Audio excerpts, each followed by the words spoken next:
Hello, and I'm back again, this time with one of my eclectic TNs. This one I'm calling Suzanne. As usual, it's approximately 4.5 by 8.5, 68 sides. I absolutely love this journal. I love this paper from Stamperia.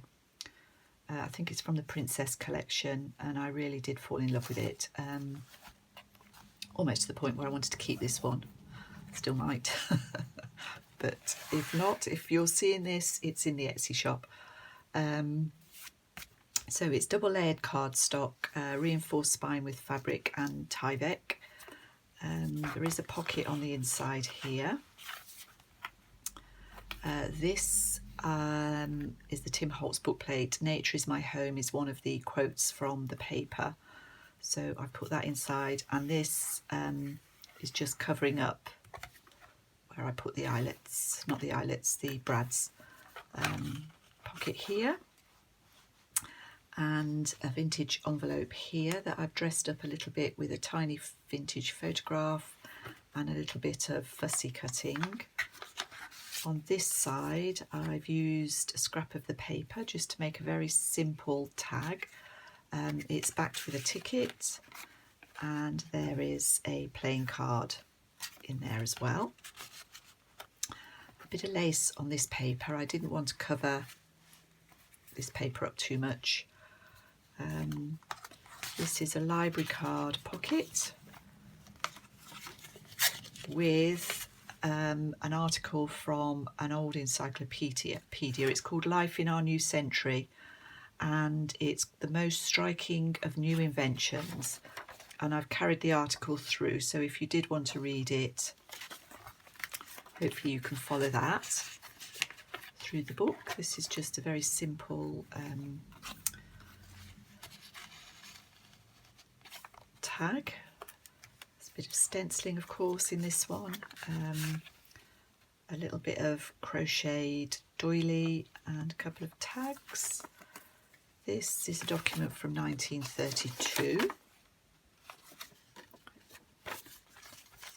and I put together a little scrappy sort of journal card using Tim Holtz paper dolls.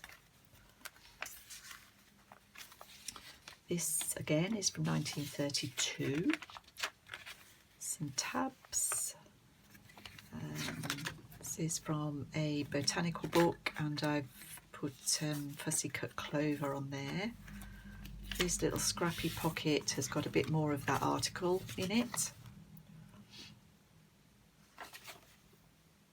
Telephone. A telegraph is that one. Telecontroscope.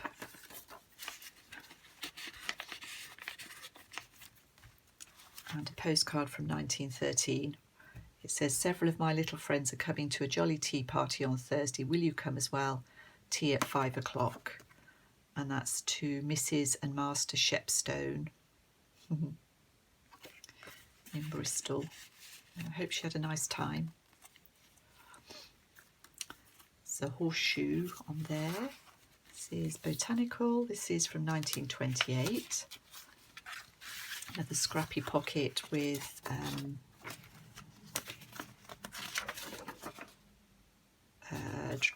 an unused invoice. That's I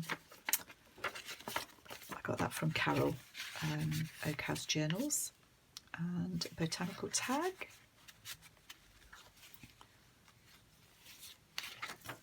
Some vintage ledger, book page, music page, sorry. That's vintage photograph in there. And in here, this pocket is an original cabinet card. To just fit perfectly in there. Little key. This is a magazine page, Good Housekeeping magazine, and a simple tag again, but a really nice illustration from that Sarah Midder book. There's a little tuck on there.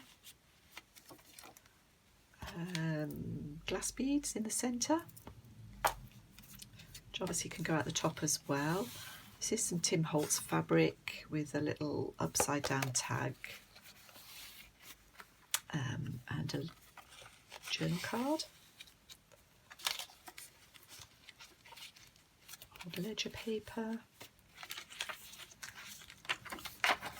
I put a pocket here, so there's some more of that Inventions article. This is Timothy from the 1950s, and in here there's a couple of flashcards and a little botanical card, and I've reused the paper again. I've tried to use as much of the paper as I could. Only had one sheet. More of the article and a 1933 document. That's the other side of that ledger. It's quite brittle, so the folds are a little bit rough. Here I've done a very delicate belly band and a little bit of writing space with a pretty image on there. So that just needs to be treated carefully. Some really beautiful sari silk.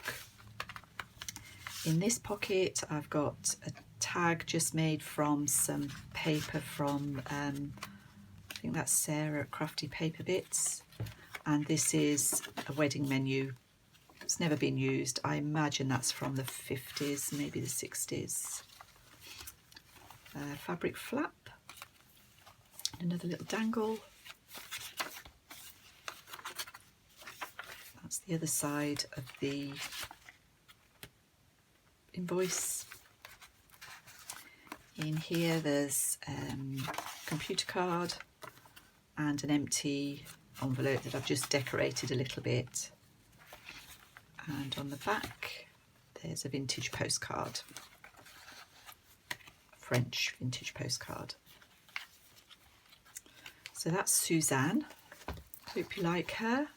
She'll be in the Etsy shop, as I say, if you're seeing this video. She's very chunky.